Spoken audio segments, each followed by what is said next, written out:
Hello and welcome to the Week 11 recap video. It's a little delayed, I know, but I've been working on this stuff all week around work, so sorry about the delay. I'm just going to go right into it. I got a lot of games to cover. The first one on the list is number 21, Western Michigan at Kent State. I picked Western Michigan to win this one, and they did. They kept their undefeated record intact, so they're actually one of two undefeated teams left in the nation right now. Three of the five remaining undefeated teams went down this weekend. Next was North Carolina at Duke. I actually picked North Carolina to win this game, and Duke shocked everyone and pulled the win out from under North Carolina. It was a rather interesting turn of events, but in the end didn't really affect North Carolina all that much due to a game that I'll get to later. Next is number 15, Utah at Arizona State. I had Utah winning this one, and they did pretty handily. They came on strong late and got the big win. Next was Boston College at number 18, Florida State. I picked Florida State to win, and they pretty much dominated the game from start to finish. Not really a surprise, though. Next was number 16, West Virginia at Texas. I picked West Virginia to win this game, and they did. Now, the interesting fact about this is West Virginia is the only team to beat Texas in Texas this season. I had Baylor at number 11, Oklahoma. I picked Oklahoma to win, and they did. Oklahoma is still undefeated in the Big 12, but they got a big test coming up this weekend with West Virginia. Next is Mississippi State at number 1, Alabama.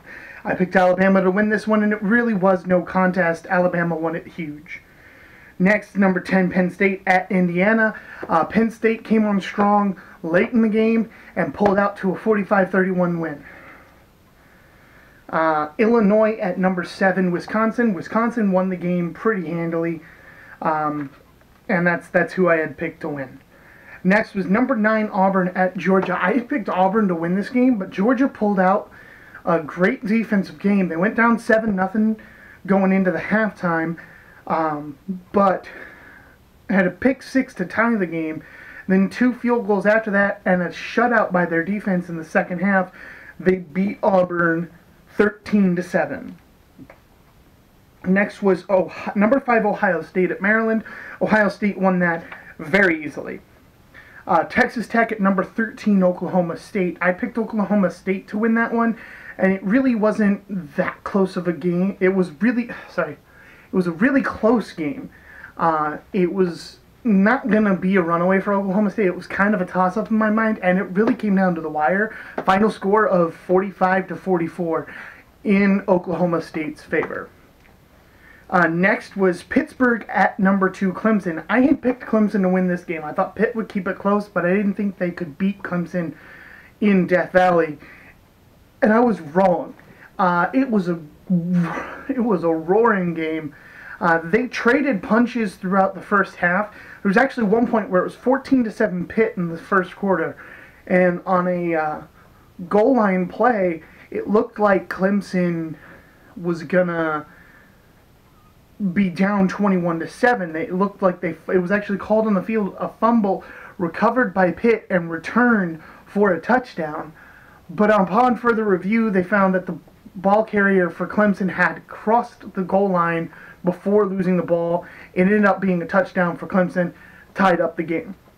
They went back and forth up until the end, where it was at one point 42-34 Clemson, an 8-point game, and Pitt and Clemson starts driving deep into Pitt territory. They have a 2nd and goal, and Deshaun Watson throws his 3rd interception of the night, and it's returned 70 yards to the Clemson 30-yard line, sets Pitt up in great position, and Pitt ends up scoring a touchdown there. They go for 2 but don't get it, so they're down by 2.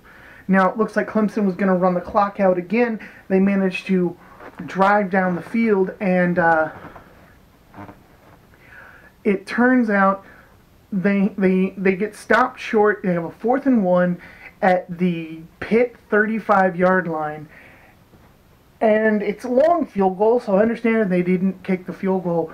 But logic says you might want to punt deep. You might want to punt short and pin them deep. But Clemson went for it on 4th and 1, which they did not get.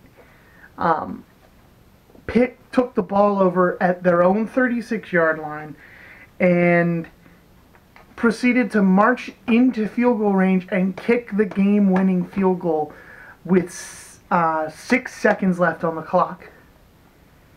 So Pitt won the game 43-42, knocks off number 2 Clemson. Next on the list was Georgia Tech at Virginia Tech. Now this is the game I was alluding to when I was talking about the North Carolina game. With a win here, Virginia Tech could take over control of their half of the ACC. But Georgia Tech had other plans. At one point in the game, in the 4th quarter, it was 30-7 Georgia Tech over Virginia Tech. Virginia Tech pulled back to within 8, but ultimately lost the game 30-22. 30-20. They pulled within 10. My apologies. Wake Forest at number 6 Louisville. Louisville looked terrible in the first half of this game. However, it was only the first half. Well, also the 3rd quarter. Louisville led up 4 scoring drives to Wake Forest in the first half and actually went into halftime down 12-3. Now, in the 3rd quarter, Louisville did get a touchdown to make it 12-10, but they were still losing when their opponent only scored field goals. So, Louisville had a monster 4th quarter. 34 points in the 4th quarter brought Louisville to a 44-12 victory over Wake Forest, who, by the way, plays Clemson next week. Next was number 22 Boise State at Hawaii. I picked Boise State to win this one, and they did in style.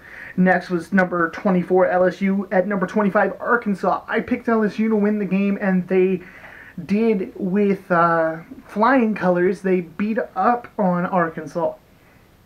Next was Ole Miss at number 8 Texas A&M. I picked Texas A&M, but I had said that game was a toss-up with both teams missing their starting quarterbacks from the season. It was going to be just anyone's game. Ole Miss had a 23-point 4th quarter to win the game 29-28. Next was number 20 USC at number 4 Washington. I had picked Washington to win this game. I didn't think USC was going to be able to keep up with them. I was wrong. USC's defense really was surprising to me, but also really good. They held a very powerful, very high-octane Washington offense to just 13 points. They only put up 26 of their own, but it's enough to win. It doesn't matter how many points you score as long as it's enough to win. Washington is the 2nd of the undefeated teams to go down this weekend. The second of 3 top 4 teams to go down. Next was Minnesota at number 19 Nebraska. I picked Nebraska. Nebraska won. Now, for the other game. This one was a defensive slugfest. Number 3 Michigan at Iowa. Michigan came in a heavily favored team in this matchup, and they didn't really disappoint defensively. They only let up 14 points. The problem is their offense could only score 13. It was a 1-point loss. I don't know that this loss is going to affect Michigan as much as some of the others might affect other teams, because Michigan's strong point has always been their defense, and their defense was incredibly strong in this. They had a 14-point game, but they only let up 1 touchdown. and 2 of those points were actually on the offense for a safety. So technically, Michigan's defense didn't let up enough points for Iowa to win the game. But because of the safety, Iowa won the game. So honestly, this game is entirely on the Michigan offense. Next was number 12, Colorado at Arizona. I picked Colorado to win, and they kind of ran away with the game at the end. Colorado won big. And last but not least, California at number 23, Washington State. Washington State pulls out a huge win against Cal, and it's great for this program because it puts them as the leader in their half of the Pac-12. Also, the only Pac-12 team without a loss in the conference. Washington State's only 2 losses coming to Boise State and to Eastern Washington, both at the very beginning of the year. They're actually on an, I believe, 8-game winning streak. So that's it for the recap. Last week I was 16 out of the 23 games. I got that correct, which puts me at a 69.6% correct rate.